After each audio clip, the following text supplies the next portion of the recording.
سال 2020 میں ملتان کی فضا آلودگی سے پاک نہ ہو سکی۔ شہر میں گاڑیوں، فیکٹریوں، کارخانوں سے نکلنے والے دھوئیں نے شہریوں کا سانس لینا بھی دشوار کر دیا۔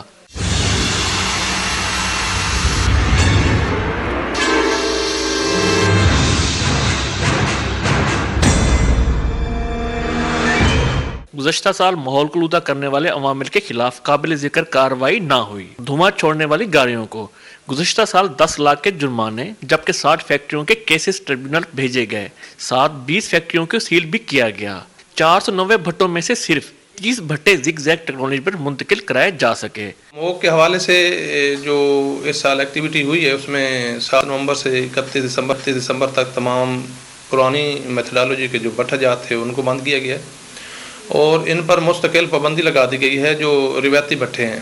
اب صرف زیگ زیگ میتھڈالوجی پہ کنورٹ ہونے والے بھٹے جو ہیں آگے مزید چلیں گے۔ جبکہ ڈاکٹرز کا کہنا ہے کہ اگر ملتان میں ماحولیاتی آلودگی کی یہی صورتحال برقرار رہی تو اس سے پیدا ہونے والی امراض پر قابو پانا مشکل ہو جائے گا۔ ماحولیاتی آلودگی کی وجہ سے پچھلے سال سے اس دفعہ کھانسی، نزلے اور سانس کی تکلیف پہلے سے کافی زیادہ دیکھنے میں آ رہے ہیں، اور اگر یہ ماحولیاتی آلودگی کو کنٹرول نہ کیا گیا تو اگلے سال اس سے زیادہ اضافے کی توقع۔ سال 2020 تو ملتان کی فضا کو آلودگی میں چھوڑ کر گزر گیا، لیکن حکومتی ادارے اور شہری اپنا کردار ادا کر کے فضا کو مزید آلودہ ہونے سے بچا کر بچوں کو صاف ستھرا ماحول مہیا کیا جا سکتا ہے۔